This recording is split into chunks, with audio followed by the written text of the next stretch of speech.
하나님 말씀 봅니다. 하나님 말씀은 사도행전 20장에서 봅니다.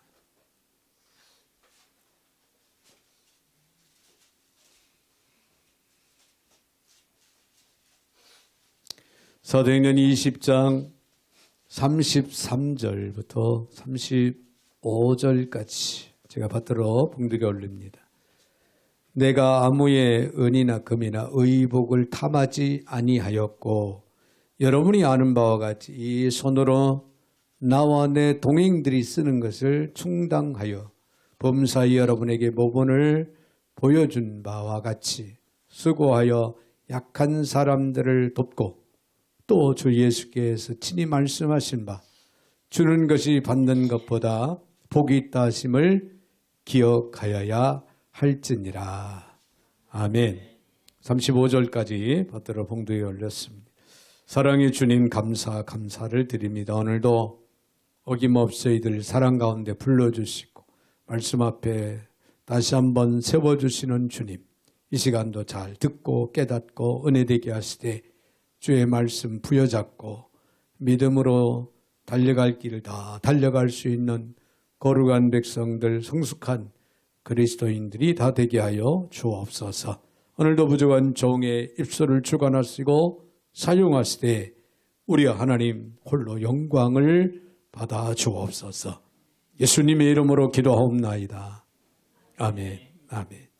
할렐루야. 자, 우리 한번 옆에 분들하고 인사 나눌 때 이렇게 한번 하겠습니다. 주 안에서 행복하세요. 네, 주 안에서 행복하세요. 네, 행복하라고 하는 말, 단어. 여러분 듣기만 해도 네, 기분 좋죠. 여러분 모두가 금년 한 해도 행복한 삶을 살아온 줄 압니다. 다가온 새해에도 또 앞으로도 여러분 행복한 삶을 살아갈 수 있는 은혜와 축복이 넘치기를 주의 이름으로 축원을 드립니다. 할렐루야. 네. 한 소녀가 산길을 걷다가 나비 한 마리가 거미줄에 걸린 것을 발견을 하게 됩니다. 그래서 그 나비를 아무래도 구해줘야 되겠다. 발부동치고 몸부림치는 그 모습이 안타까워서 이제 수풀을 또 가시덤불을 헤치고 들어가서 거미줄에서 나비를 이제 떼어 주었습니다. 나비는 춤을 추듯 훨훨 날아갔지만은 이 소녀의 다리와 팔은 가시에 긁혀 붉은 피가 흘러내렸습니다. 그런데 멀리 날아간 줄 알았더니 나비가 호련히 순식간에 천사로 변하더니 소녀에게 다가왔답니다.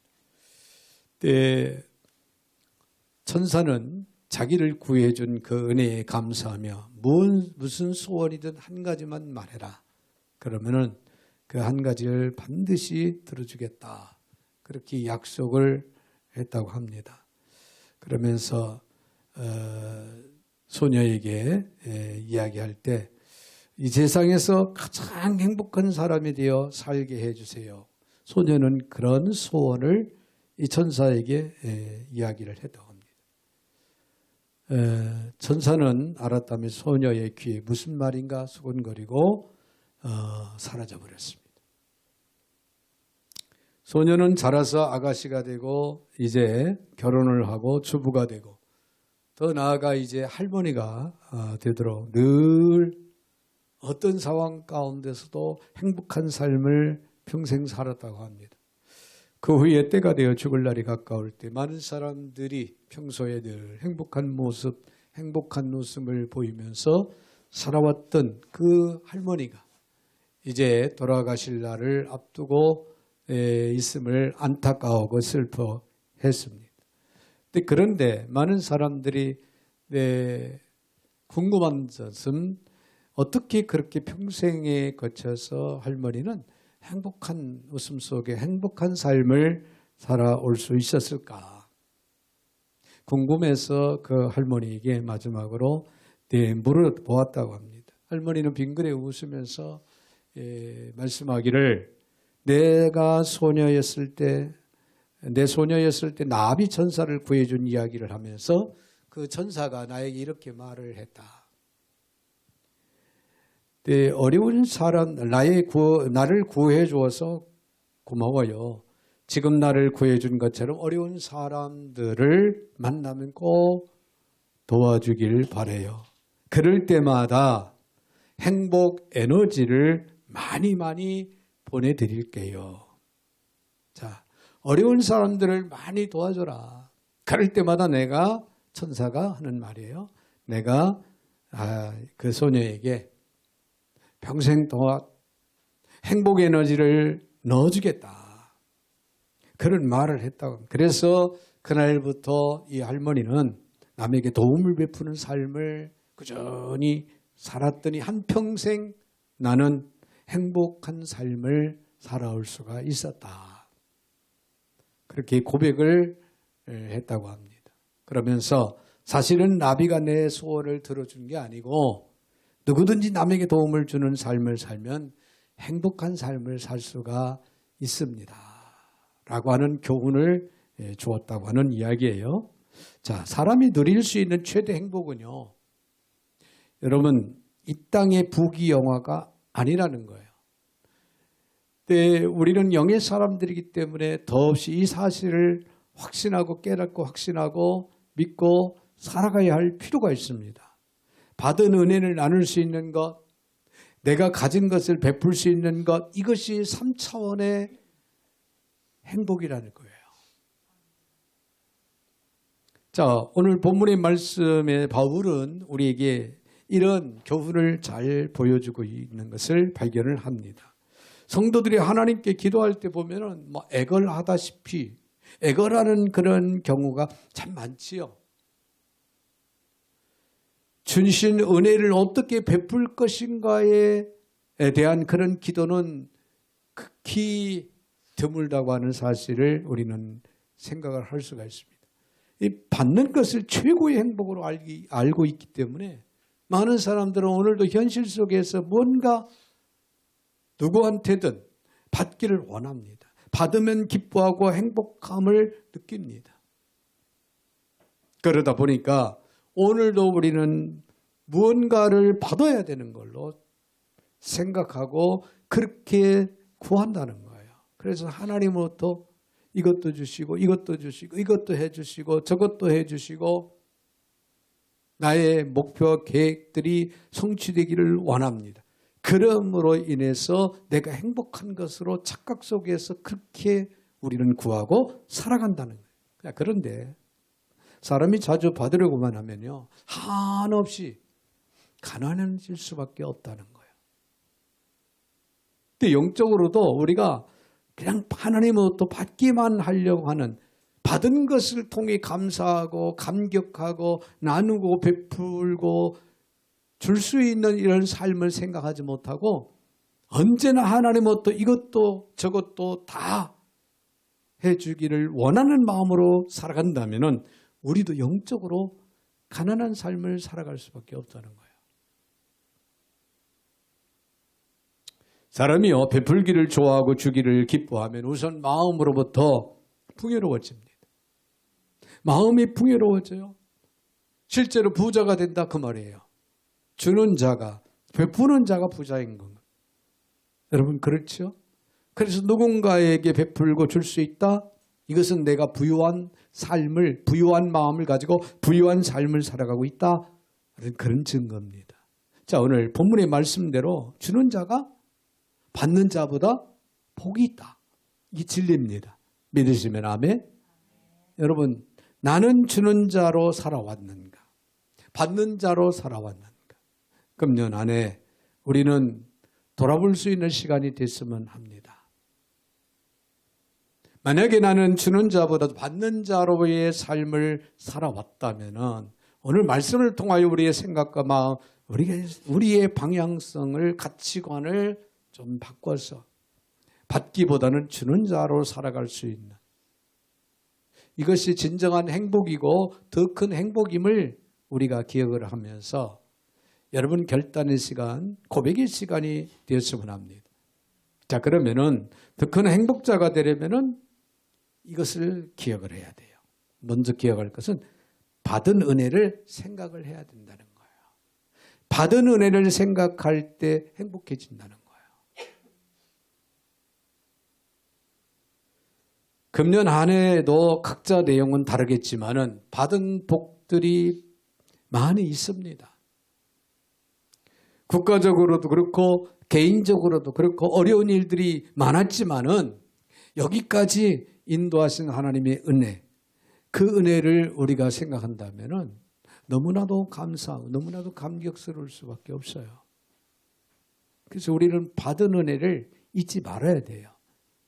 그러게 오늘 이 시간 우리는 금년 한 해도 받은 은혜를 되돌려 기억할 수 있는 시간이 되셔서 더욱 행복한 저와 여러분이 되시기를 바랍니다.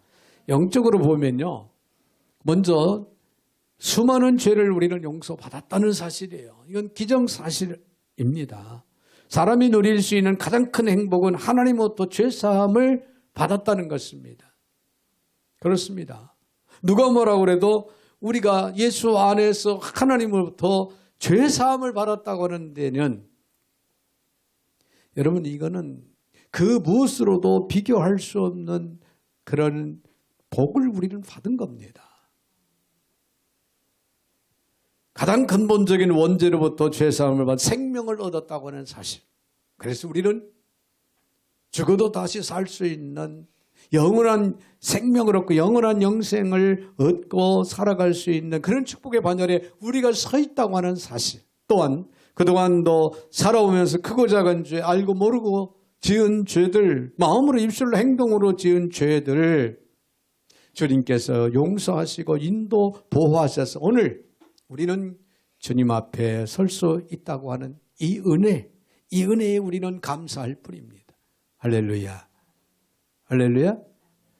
자, 요한복음 1장 12절에 영접하는 자, 그 이름을 믿는 자들에게는 하나님의 자녀가 되는 권세를 주셨으니 믿으시면 아멘.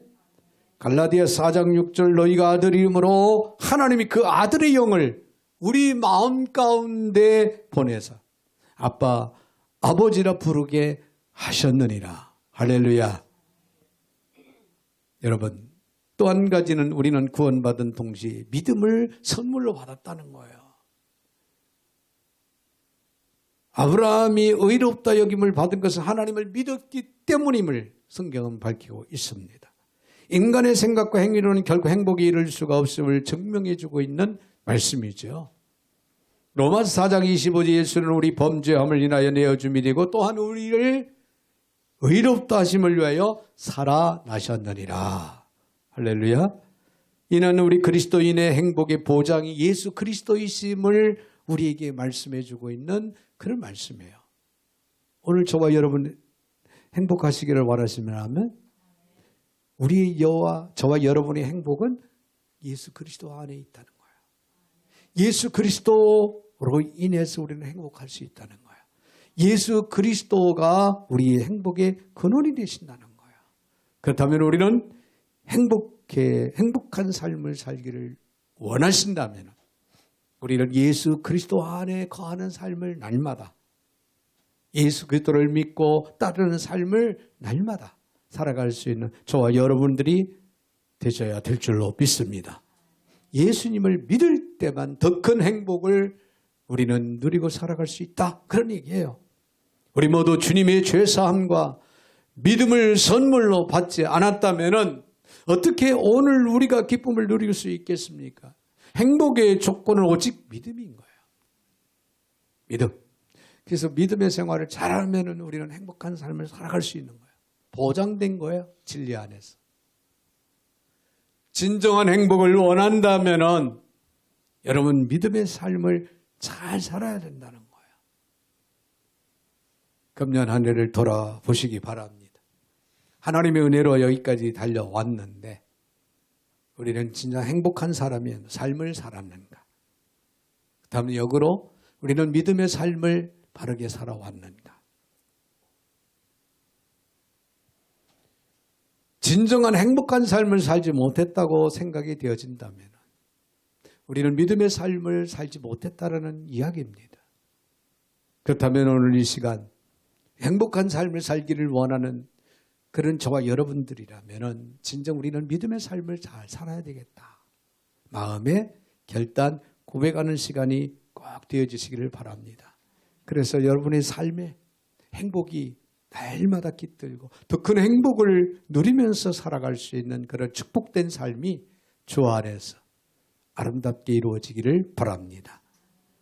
받은 은혜를 생각하면서 살아가는, 그래야 우리는 더욱 행복한 삶을 살아갈 수가 있습니다. 자, 그런가 하면은요, 받은 은혜를 나눌 때 더 큰 행복을 누릴 수 있다는 거예요. 나눌 때. 받은 은혜를 베풀지 못하면 욕심에 빠져서 행복을 잃어버리기만 합니다. 기쁨을 나누면 2배가 되고 슬픔을 나누면 반으로 줄어든다는 그런 말이 있죠. 그래서 주님은 받은 복도 중요하지만은 주는 복이 더 크다라고 오늘 본문에서 말씀을 하고 계신 겁니다. 근데 우리가 잘 아는 이스라엘에는 2개의 호수가 있는데 갈릴리라고 하는 호수가 있고 사해바다, 사해호수가 있어요. 사해라는 호수, 사해바다라고도 얘기하죠. 근데 우리가 잘 아는 대로 갈릴리 호수는 주는 호수예요.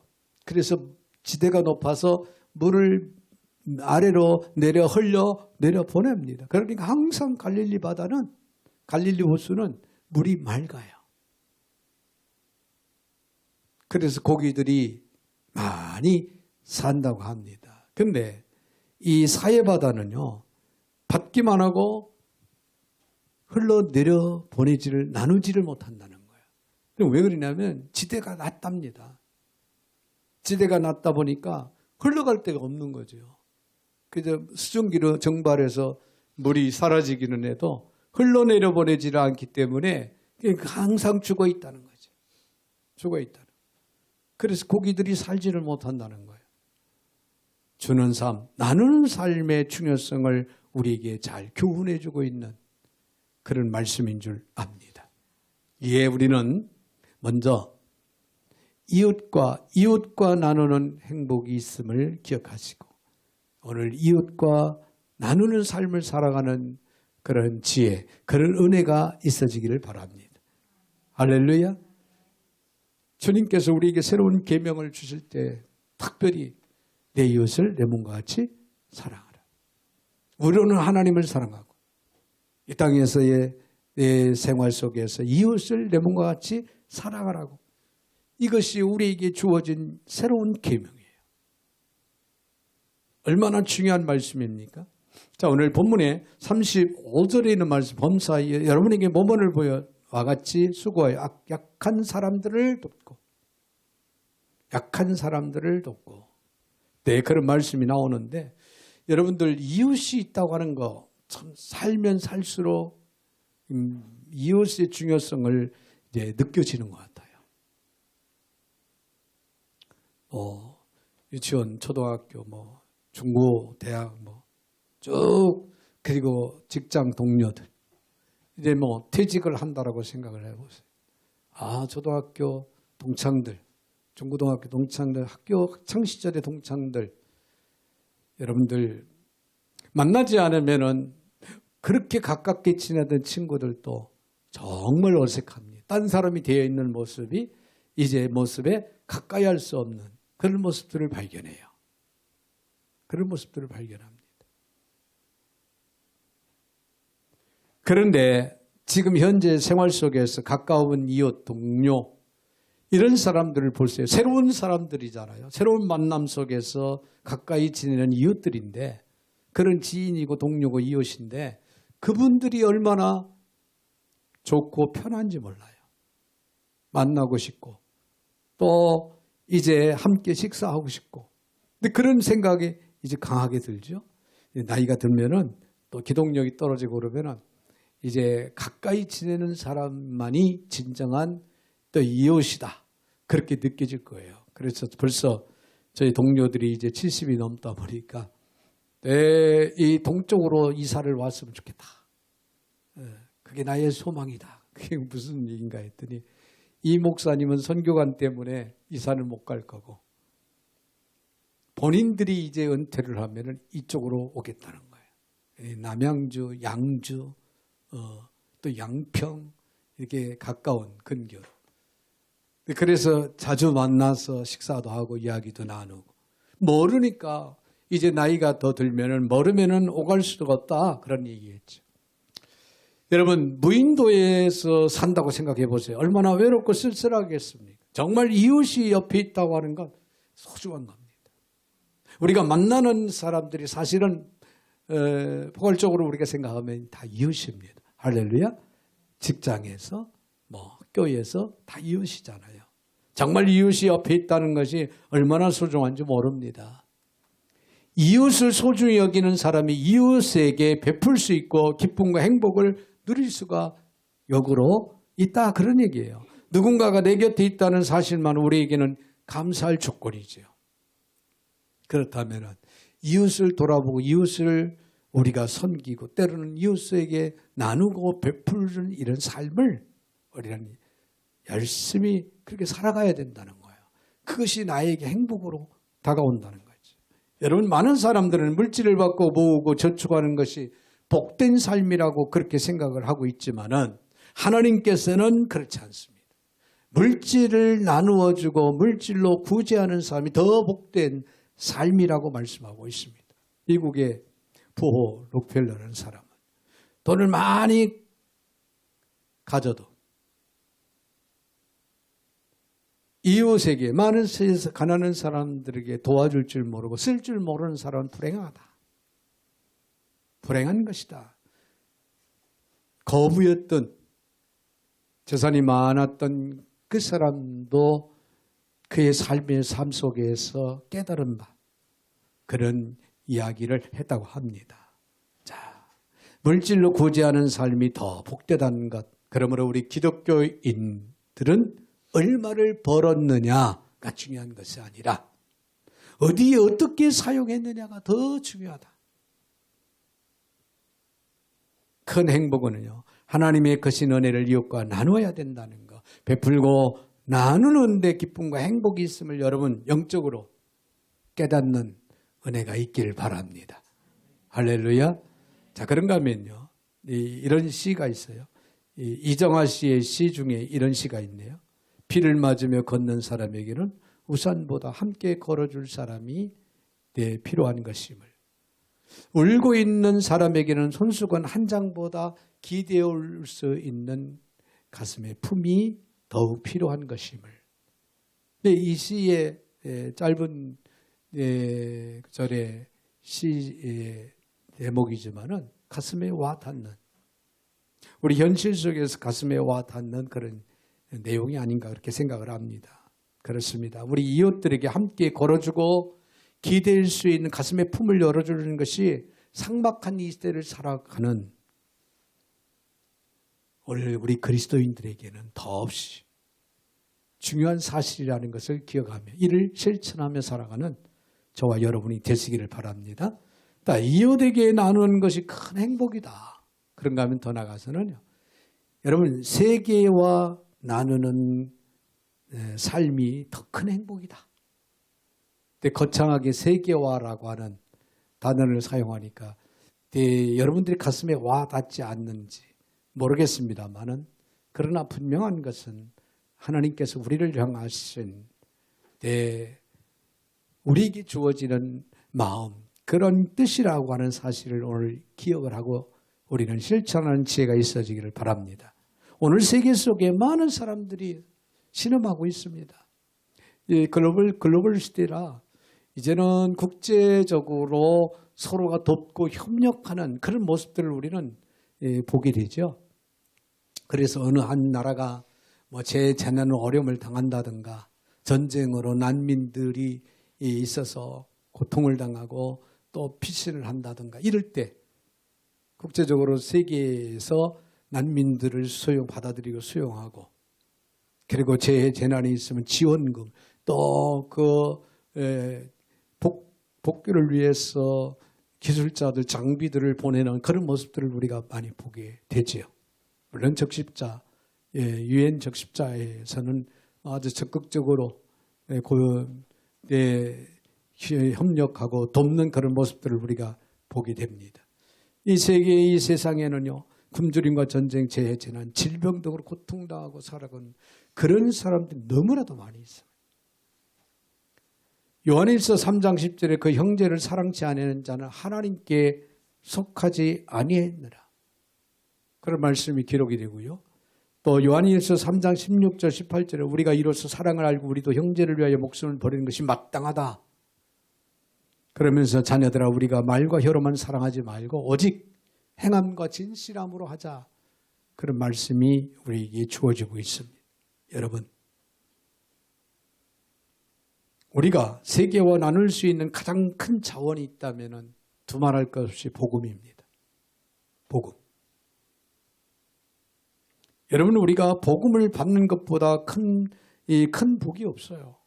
복음을 받는 것보다 주는 것이 놀라운 축복이라고 하는 사실이에요. 물론 받는 것도 복이에요. 우리가 복음을 받고 예수 그리스도를 알고 믿고 예수 안에 생명 구원의 역사를 이루고 살아간다는 그 자체가 엄청난 축복이죠. 그런데 여기다가 더 나아가서 복음을 나눌 수 있다는 것, 복음을 전할 수 있다는 것, 복음을 줄 수 있다고 하는 것은 더없이 큰 축복이다. 그런 얘기입니다. 여러분, 이제 복음을 받은 우리 그리스도인으로서 우리는 이제 복음을 나누어 줄 수 있는, 복음을 줄 수 있는, 복음을 전할 수 있는 삶을 살아야 된다고 하는 생각 바꿔줘야 됩니다. 그런 생각으로 바뀌어줘야 돼요. 그래서 어떤 방법으로도 간에 우리는 복음을 나누는 삶을 살면서 살아가자. 이것이 그 더 큰 행복을 얻을 수 있는 유일한 길이다. 그런 얘기예요. 복음을 주는 것은 하나님의 구속의 은혜를 누리게 하는 복을 주는 일이기 때문에 우리에게는 더 큰 축복이라는 사실. 오늘 본문의 33절 내가 아무의 은이나 금이나 의복을 탐하지 아니한다. 은이 문제가 아니하고 금이 문제가 아니하고 또 의복이 문제가 아니다. 35절, 34절에 여러분이 아는 바와 같이 나는 이 손으로 나와 내 동행들이 쓰는 것을 충당한다.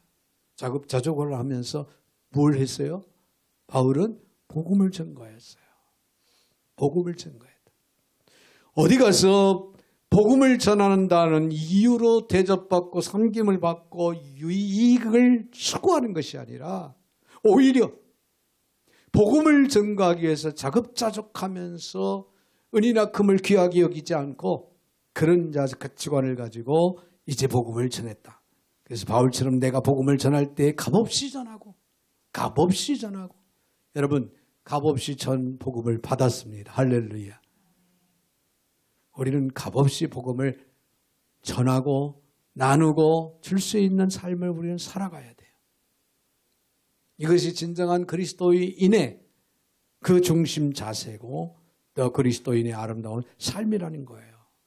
복음을 나누어 줄 때 우리는 더 큰 복된 삶을 살아갈 수가 있다고 하는 사실을 여러분 믿으시길 바랍니다. 동부 아프리카 단기 선교를 간 한 형제가 있었는데 강원도 화천에 있는 교회를 섬기고 있었다고 합니다. 자, 그런데 물질의 11조는 드렸는데 가만히 생각하니까 시간의 11조를 내가 하나님 앞에 드리지 못하면서 살아왔다. 이 청년은 그렇게 생각을 하고 3년간 노동일을 했답니다. 노동일을 열심히 해서 돈을 모아서 이제 단기 선교를 이제 결단하게 된 거예요. 한 6개월 동안 단기 선교 아프리카에 가서 이제 집을 고쳐주고 또 그들의 생활에 불편한 부분들을 고쳐주고 그러면서 복음을 증거하자. 그리고는 결심을 하고 그렇게 3년 동안 돈을 모아서 아프리카 단기 선교를 이제 자비량으로 가게 됐다고 합니다.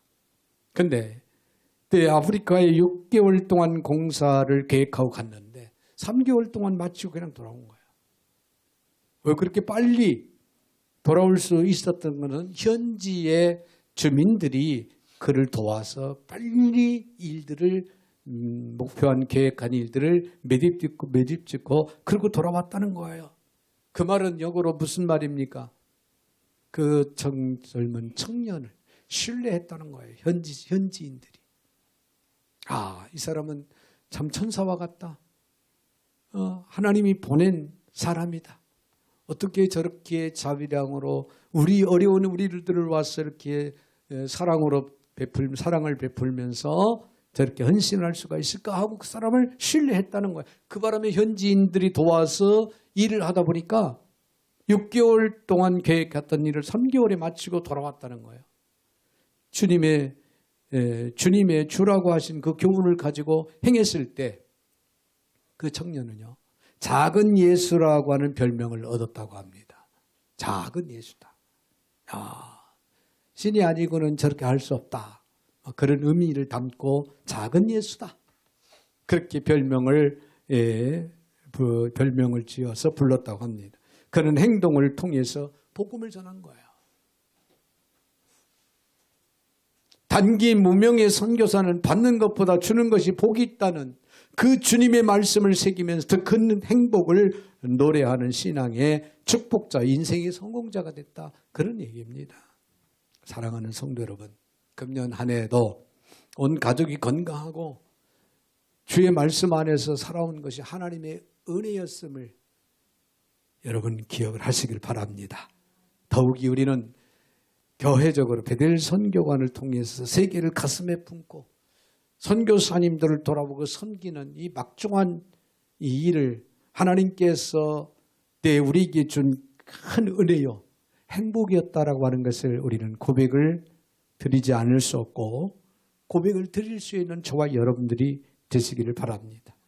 여러분, 인생의 최고 행복은 받는 것도 중요하지만 주는 것임을 우리는 다시 한번 이 시간 기억을 하면서 받은 은혜에 감사하고, 할렐루야, 이제 더 나아가서 이웃과 세계를 향해서 우리가 할 수 있는 한 최선을 다해 베푸는 삶, 나누는 삶을 살아갈 수 있는 저와 여러분이 되시기를 주님의 이름으로 축원을 드립니다. 거룩하신 하나님, 감사와 영광과 찬양을 올려드립니다. 하나님께서 오늘도 주신 귀한 말씀을 마음에 깊이 새기며 저희를 자신을 돌아보고 다시 한번 하나님의 은혜에 감사하고 고백을 드립니다. 이제 이웃을 향해서 또 세계를 가슴에 품고 아버지 베푸는 삶, 나누는 삶을 신실하게 살아갈 수 있는 성숙한 거룩한 그리스도인들이 다 되게 하여 주셔서 더 큰 행복을 누리고 살아갈 수 있는 축복이 있게 하여 주시옵소서. 예수님의 이름으로 축복하며 기도하옵나이다. 아멘.